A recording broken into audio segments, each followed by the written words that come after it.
আসসালামু আলাইকুম। আজকে আপনাদের জন্য আবার একটা রেসিপি নিয়ে হাজির হলাম। আজকে আপনাদের নতুন একটা রেসিপি দেখাবো, তাই ভাবলাম শেয়ার করি। আপনারা দেখতেই পাচ্ছেন চুলা আমি প্যানে তেল গরম করতে দিয়ে দিছি। অলরেডি আমার তেল কিন্তু মোটামুটি গরম হয়ে গেছে। আমি আজকে কি করব, মাত্র 2-3 টুকরা গরুর মাংস, মানে বড় বড় পিস, আমি এগুলো ছোট ছোট করে কেটে নিচ্ছি। এগুলো এই তেলের মধ্যে একটু ভাজবো। দেখুন,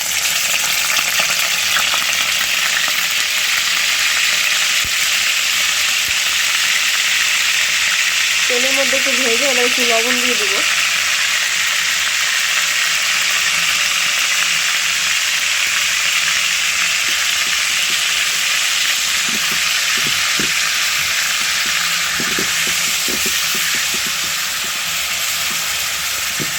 এবার এই মাংসটা একটু ভালো করে আমি একটু ভাজবো তেলের মধ্যে, হ্যাঁ, একটু লাল লাল করে। একদম ভিন্ন ধর্মী এই মাংসটা রান্না করা, এটা অবশ্যই বাড়িতে ট্রাই করবেন।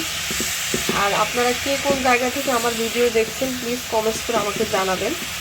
আমি এবার মাংসটা একটু ভাজবো এভাবে।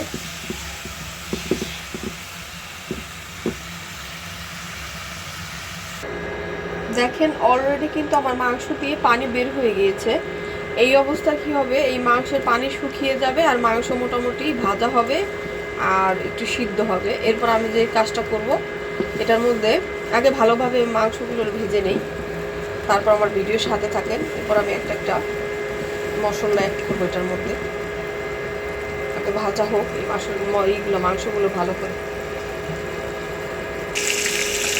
দেখেন এইভাবে আমি মাংসগুলো মোটামুটি ভেজে নিচ্ছি লাল লাল করে। এবার যেটা কাজ করতে হবে, এবার আমি এটার মধ্যে পেঁয়াজ দিয়ে দেবো।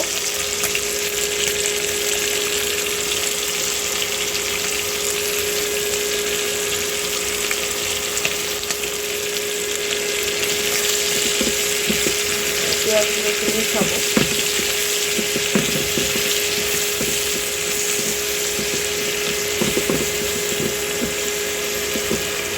তারপর আদা রসুন বাটা দিয়ে দেবো একসাথে।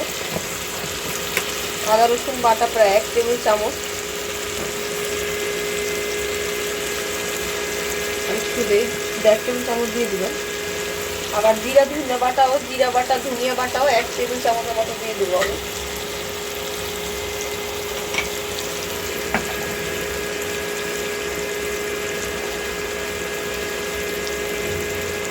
দিয়ে দিলাম।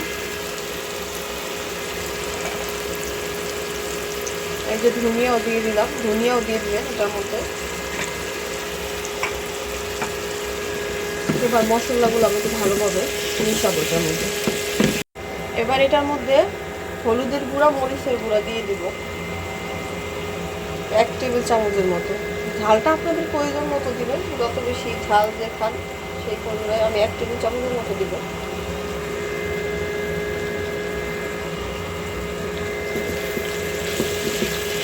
এগুলো দিয়ে এবার ভালোভাবে মাংসটা একটু কষাবো সব মশলা দিয়ে। আর 2-3টার মতো দারচিনি এলাচ দিয়ে দিব। এই 2-3টা দারচিনি এলাচ দিয়ে দেবো এটার মধ্যে। একটু কিছুটা পানি দিয়ে দেবো আমি, যাতে ভালোভাবে মাংসগুলো আমার কষানো হয়ে যায় বা সিদ্ধ হয়ে যায়, সেই পরিমাণ পানি এবার দিয়ে দেবো।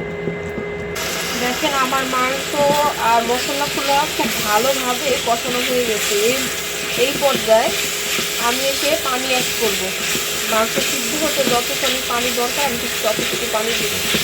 যেহেতু গরুর মাংস একটু পানি বেশি লাগে সিদ্ধ হতে, তাহলে পানি দেবো। আর আমার দেখেন মশলাগুলো ভালোভাবে একবারে কষানো হচ্ছে। মশলা কষানো হলে আপনার এইরকম তেলগুলো উপরে উঠে যায়।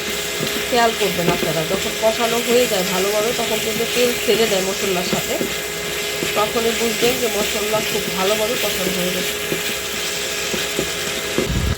এখন আমার পানি যতটুকু লাগবে আমি ঠিক ততটুকু পানি দিব এটার মধ্যে। এবার ভালোভাবে আমি মাংসগুলো সিদ্ধ করে নেব।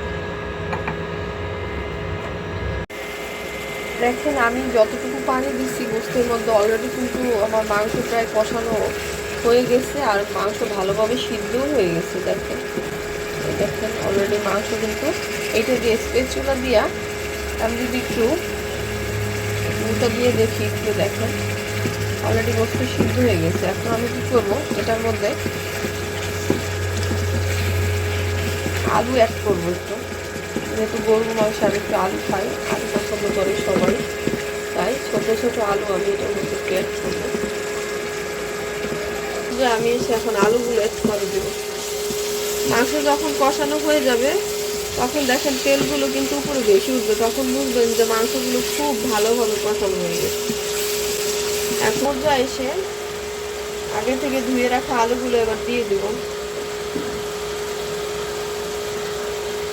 এগুলো নতুন আলু যেহেতু, তাই আমি একটু ভালোভাবে একটু মাটি সরিয়ে হালকা পাতলা কষা ছাড়িয়ে এবার আলুগুলো সব দিয়ে এবার এগুলো ভালো করে একটু কষিয়ে তারপর আমি কিছুটা গরম পানি দিয়ে দেবো।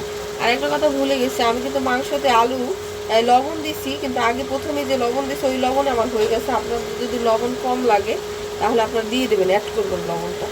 তো আমি শুরুতে যখন মাংস ভাজছি তখন কিন্তু লবণ পরিমাণ বেশি হয়েছে, তাই আমি এক্সট্রা লবণ দিই। সেগুলো ভালোভাবে আলুর সাথে মিশাবো মশলা আলু। এবার কিছুটা গরম পানি অ্যাড করবো এটার মধ্যে। দেখেন আমি যেটা আমি মাংস আলু কষানোর পর ফুটান্ত পানি গরম পানি এবার দিয়ে দিছি। এবার আলুগুলো ভালোভাবে সিদ্ধ হবে, যেহেতু আমি নতুন আলু দিছি বেশি সময় লাগবে না আলু সিদ্ধ হতে, আর পানিটা একটু টানবে। তাই আমি যতটুকু আলু সিদ্ধ যতটুকু না পর্যন্ত হয় ততক্ষণ পর্যন্ত আমার ভিডিওর সাথে থাকবেন। দেখেন অলরেডি কিন্তু আমার আলু সিদ্ধ হয়ে গেছে, প্লাস মাংস ঠিক এরকম রাখবো। এটা ভাত রুটি যাই করেন না কেন সব কিছু দিয়ে খেতে খুব মজা লাগে এই রান্নাটা, গরুর মাংসের এই আলু ছোট ছোট আলু। এরকম সুন্দর সুন্দর ভিডিও যদি আপনারা দেখতে চান তাহলে বেশি বেশি শেয়ার দেন, আপনাদের আইডিগুলোতে বেশি বেশি শেয়ার দিয়ে আমার ভিডিওর পাশে থাকবেন। আজকের মতো এখানেই শেষ করছি। আপনারা সুস্থ থাকবেন, ভালো থাকবেন। আসসালামু আলাইকুম।